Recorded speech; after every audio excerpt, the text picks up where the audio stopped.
당신 뜻대로 하겠어요. 이런 마음이 들었던 적 있는가? 이런 경험이 없다면 불행히도 한 번도 사랑이라는 감정을 느낀 적이 없다고 고백해야 할 것이다. 사랑의 감정의 프로가 되는 순간 황소고집도 자신의 뜻을 꺾고는 오히려 그것을 기쁨으로 여기게 된다. 자신이 먹고 싶은 것은 카페라떼인데도 상대방이 먹고 싶은 아메리카노를 함께 마실 때 오히려 더 큰 기쁨을 느끼는 것이다. 물론 그 상대방은 내가 사랑하는 사람일 때이다. 이것이 바로 사랑의 감정이 가진 신비한 힘이 아닌가?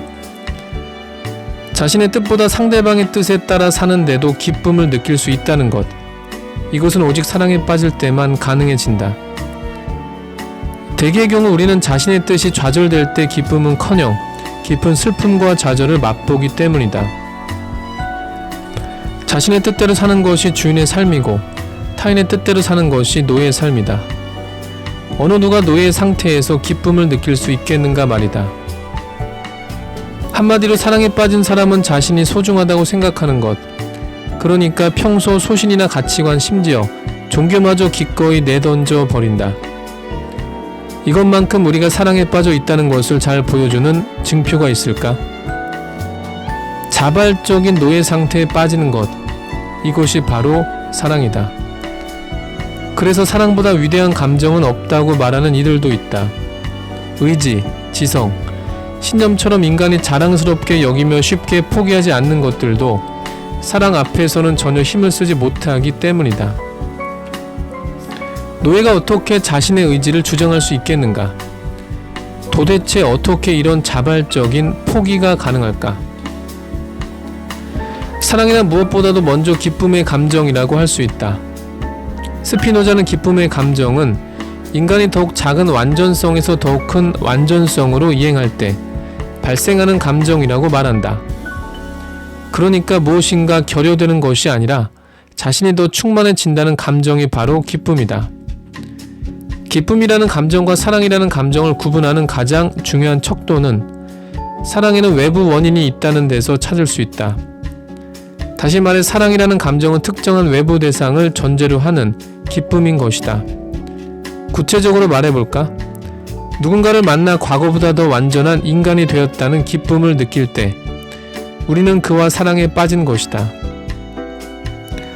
우리는 자신에게 기쁨을 주는 사람을 떠날 수도 없거니와 그가 떠나는 것을 방치할 수도 없다. 그가 떠나는 순간 우리는 완전한 존재가 아니라 불완전한 존재로 전락하기 때문이다. 이제 알겠다. 사랑에 빠진 사람의 표가 당신 뜻대로인 이유를 말이다. 상대방을 붙잡아 두기 위해서 우리는 그가 원하는 것을 가급적 해주려고 하는 것이다. 자신이 원하는 것을 해주는 사람을 어떻게 떠날 수 있겠는가? 상대방의 입장에서 자신이 원하는 것을 해주는 사람이야말로 기쁨의 대상일 테니까 말이다. 그렇다고 해서 사랑은 헌신적인 것이라고 섣부른 오해는 하지 말자.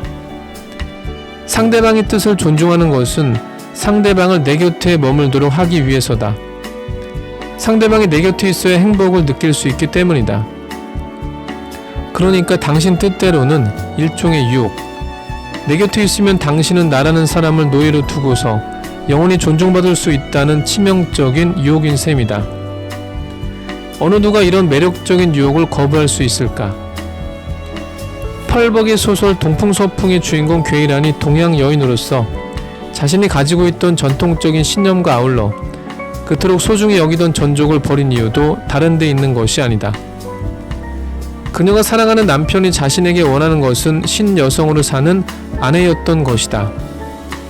남편은 서양 의학을 배운 계몽된 지식인이었기 때문이다. 서풍을 껴안기 위해서 동풍을 버리는 결단이 어떻게 쉬운 일이겠는가? 동풍에 익숙했던 사람이 낯선 서풍을 맞으며 산다는 것은 생각만큼 녹록한 일은 아니다. 그것은 한마디로 자신을 머리끝에서부터 발끝까지 모조리 바꾸어야만 가능한 일이니까. 그래서 소설 속에서 괴이란이 전족을 벗는 사건은 매우 상징적이다. 괴이란도 잘 알고 있지 않은가? 어린 시절부터 줄곧 자기 발을 감싸고 있는 전족을 벗는 순간 말할 수 없는 물리적 고통으로 괴로울 것이라는 사실을. 그렇지만 괴이란은 이미 피부가 되어버린 전족을 기꺼이 벗어 던진다. 피부를 억지로 몸에서 떼어내는 고통을 감내하면서까지 말이다. 사랑 때문에. 신기하게도 내 외적인 아름다움은 남편의 마음을 돌릴 수가 없었어요. 하지만 내 고통이 그의 마음을 움직였죠. 그는 나를 어린아이 달래듯이 위로하려고 했어요. 나는 고통에 못 이겨 그가 누구인지, 그의 직업이 뭔지도 잊어버린 채 종종 그에게 매달렸어요. 괴이란, 우리는 이 고통을 함께 견뎌낼 것이오. 남편은 이렇게 말했어요.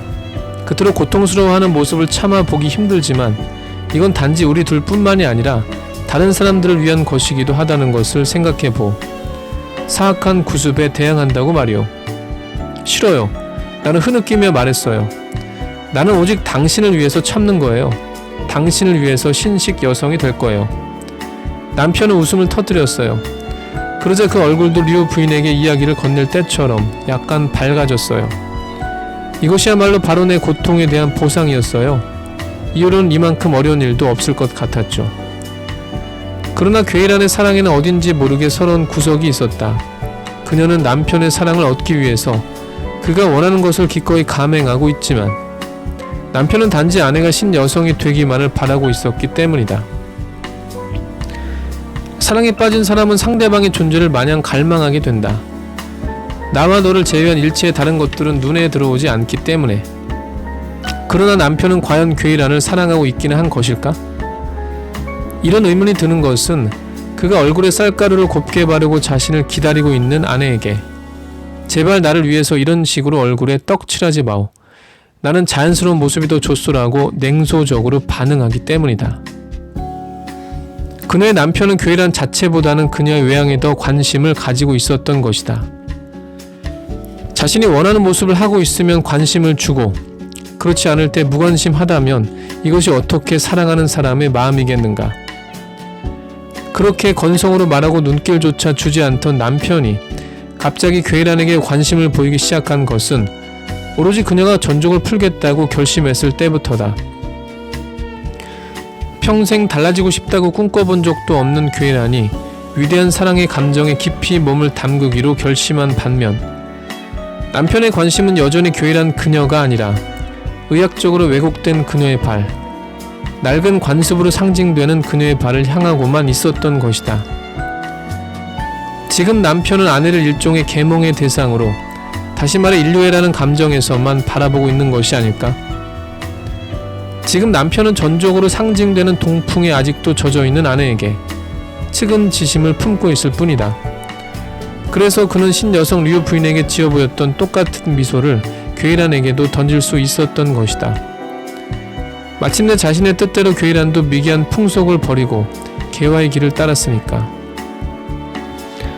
그렇지만 그녀의 남편은 알고 있을까? 진정 불행한 사람은 괴이란보다는 바로 자신이라는 사실을. 전족을 벗는 순간 괴이란은 자신을 송두리째 바꿀 수밖에 없는 사랑에 몸을 던지고 있지만 그에게는 자신이 타고 있는 서풍을 버리고 동풍에 몸을 맡길 만큼 강렬한 사랑의 감정이 존재하지 않기 때문이다. 여기서 우리는 괴이란과 남편 사이에 건널 수 없는 시면이 존재한다는 것을 직감하게 된다. 그것은 비극이다. 한 사람은 제대로 사랑에 빠져 자신을 상대방이 원하는 모습으로 바꾸려고 하고 다른 한 사람은 그저 상대방을 자기한테 걸맞는 아내인지 여부에만 신경을 쓰고 있다. 두 사람 사이에 동풍도 아니고 서풍도 아닌 더 격렬한 폭풍우가 찾아올 수도 있다는 불길한 느낌이 드는 이유가 여기에 있다. 사랑에 빠지면 두 사람은 서로를 통해서 주인공이 된다. 두 사람을 제외한 모든 것들은 조연으로 물러난다는 것을 뜻한다. 그것은 가족이나 친구와 같은 사람들일 수도 있고 아니면 종교와 정치적 신념 같은 관념들일 수도 있다. 주인공으로 살아갈 때 우리의 삶은 기쁨으로 충만할 수밖에 없고 반대로 조연일 때 우리의 삶은 우울할 수밖에 없다. 어떻게 자신의 꿈과 의지를 관철시키지 못하는 조연의 삶이 행복할 수 있다는 말인가? 그래서 우리는 사랑에 목숨을 거는 것이다.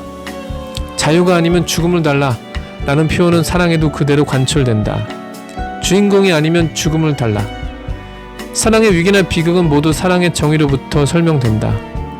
우선 사랑에 빠진 두 사람이 서로 동등한 주인공이 아닐 때 사랑은 비틀거리게 된다.